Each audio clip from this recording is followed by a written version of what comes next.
Hello students of 9th standard, we have started the lesson number 5th from your section, science section A, that is nothing but acid, base and salt. So today we are going to see the classification of acids and base.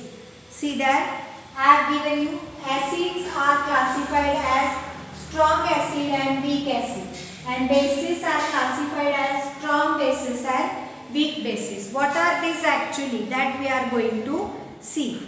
Then see, strong acid. On dissolving in water, strong acid dissociates completely. What it is given, see, whenever we dissolve the acid into the water, a strong acid dissociates almost completely and resulting aqueous solution containing mainly H plus ions and concerned acidic radical. For example, HCl, HBr, HNO3 and H2SO4. So what does this tells us? That strong acids are the acids which when dissolved into the water gives us H plus ion, gives more amount of the H plus ion. And the examples are HCl, HBr, HNO3 and H2SO4. Next comes the weak acid. On dissolving in water, a weak acid does not dissolve completely. Whenever you see that weak acid, whenever you dissolve it into the water, they do not dissociate completely. And aqueous solution contains H plus ions, but it has a very less number of the H plus ions. And acidic radical is smaller proportion. Whenever you see the acidic radical is also in the, you can say, very large proportion, and in a very less proportion. And the proportion whichever is in a large proportion, that is called as a undissociated molecule of the, you can say, acid. For example, Cl, H2CO3, CH3COOH, that is called as acetic acid. Next comes the strong base. Whenever you dissolve this strong base into the water, it dissociates completely and there is a formation of an, you can say, aqueous solution. And this aqueous solution mainly contains OH minus ions which are concerned at the, you can say, basic radicals.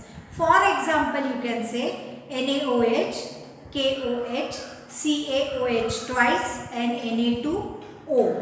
So next comes the weak base. So whenever you dissolve this weak base into the water, what happens? It does not dissolve, you can say it does not dissociate completely, and whatever the, you can say, aqueous solution is formed due to this weak base contains very less number of, you can say, OH minus ions, and it has a basic radical but a large number of, you can say, undissociated molecules of the bases are there. Example, you can say NH4OH. So see, next comes alkali. So there are bases which are dissolving completely into the water. Such things or such bases are called as a alkali. For example, you can say NaOH, KOH, NH3, and here if you see the NaOH and KOH are nothing but the strong alkalis and NH3 is nothing but a weak alkali. See, next there comes basicity and acidicity. Complete the table. So number of H ions you want to see obtained from the, you can say, molecule. Whenever you concern HCl, you get only one H plus ion. HNO3, only one H plus ion. H2SO4, only one, you can say, two H ions you get there. H2CO3, there also you get 2 ions. Then H3BO4, you get H3 ions. Then H3PO4, there also you get 3 ions of the H. Then in acetic acid, you get 4 ions of, you can say, H. Then see basic. Number of OH or ions obtained from one molecule. NaOH contains only one OH. KOH contains only one OH minus ion. CaOH twice. CaOH twice contains 2 ions of OH. BaOH twice contains 2 ions of BOH. AlOH3 contains 3 ions of OH minus. FeHO3, it contains 3 ions of OH minus.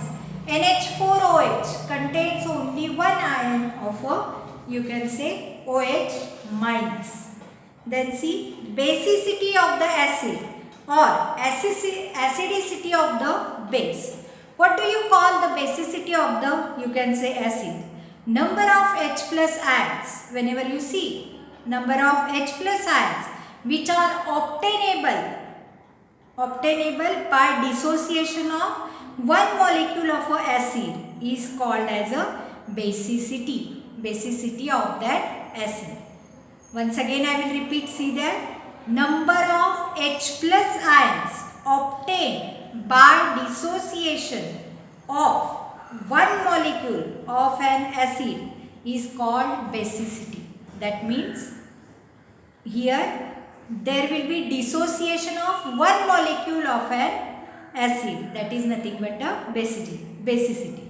And similarly acidicity, that is nothing but number of OH minus ions obtained by dissociation of one molecule of a base is called as a acidicity.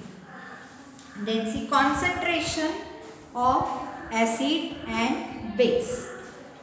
You have to cut a lemon into 2 equal parts. You have to take juice of each part into separate beakers. Pour 10 ml of a drinking water into one beaker and 20 ml of water into a second. What you have to do, you have to take a lemon, you have to cut it into 2 pieces. One part you have to put it into, you can say, one vessel, that is nothing but 10 ml you have to put. In the other, you can say, vessel you have to put 20 ml. You have to add water to it. You have to stir. What you have to do? You have to stir this. Then test it. Is there any difference in the test solution of the 2 beakers? What is it, the difference? So, in the first class, you see that you have poured only 10 ml of a drinking water. Even though the quantity of the lemon is same in both the, you can say, glasses, the water amount is different. In first it is 10 ml, in second it is 20 ml.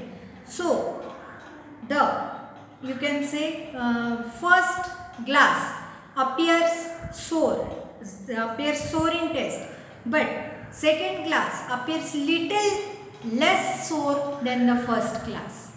In the above activity, the sour taste of the solution is because of the solute, that is lemon juice. Now whenever you see in the above solution, this is nothing but a solution, the solution of, you can say, solute. Here solute is nothing but a lemon juice and solvent is nothing but a water. What you have done? You have mixed solute plus solvent to make a solution. So, in the first solution you get a nice sour taste, but in the second, you can say, glass, the sourness taste appears little less than that of the first glass. So, see, that means the taste is different of these 2 glasses. Here the first beaker appears sour, then the second sour. Why is it? Because we have mixed the more amount of water into the, you can say, second jar, second beaker, you can say. In the first beaker you have given 10 ml and in second you have given 20 ml. So, the amount of water added to the second beaker is more than that of the first beaker. Although the quantity of the solute is same in both the solutions. Here the quantity of the solute, that means the lemon juice, is same, but the quantity of solvent, that is nothing but a water whichever we have added to these beakers is different. In first we have added 10 ml and in second we have added 20 ml. So there is a difference. So ratio of a quantity of the solute to the quantity of the resultant solution is different. So whenever you see the ratio between these two, it is different. Then see, the ratio is larger for the solution in the first beaker. Whenever you see that the ratio will be ratio of sourness, water or you can say sourness or lemon juice will be more in first beaker and the solution tastes more sour, and in the other hand the proportion of the lemon juice is same but the water is more, therefore there will be you can say less taste of sour. The taste of a foodstuffs depends upon the nature of taste given ingredients and proportion in the foodstuffs. If you see, whenever you are preparing a foodstuffs, whatever the ingredients you are adding to it, that much you can say the taste will be shown to that foodstuff. Similarly, all properties of solution depending upon the nature of the solute and solvent and also the proportion of solute in the solution. So what happens, see there, whatever amount of a solute and solvent you have added to make the solution is most important, because whatever the solute you have added gives the taste of the you can say that solution, and if less you can say solvent is added, that will also change the taste of the solution. Proportion of a solute in the solution is called as a concentration of the solute in the solution. When the concentration of solute in the solution is high, it is concentrated solution. For whom do you call the concentrated solution? Concentrated solution is a solution in which the amount of the solute, means here in the first beaker the amount of the solute, that is nothing but the lemon juice. Considering that lemon juice is you can say the taste comes due to the you can say lemon juice. Then see, if you add more water then the solution will become dilute. Then see, several units are used to express the concentration of the you can say solution. Two of these units are more used frequently. The first unit is the mass of a solute in grams dissolved in 1 liters of the solution. So how you are going to express the units? That is nothing but the you can say express the concentration of the solution. This you can express as grams per liter, that is nothing but mass of a solute in grams dissolved in 1 liter. That will be the concentration of the solution. Second unit is the number of moles of a solute dissolved in 1 liter. Second unit is nothing but number of moles whichever you have dissolved in 1 liter of the solution. This is called as the molarity of the solution. The molarity of the solute is indicated by writing its molecular formula inside the square bracket.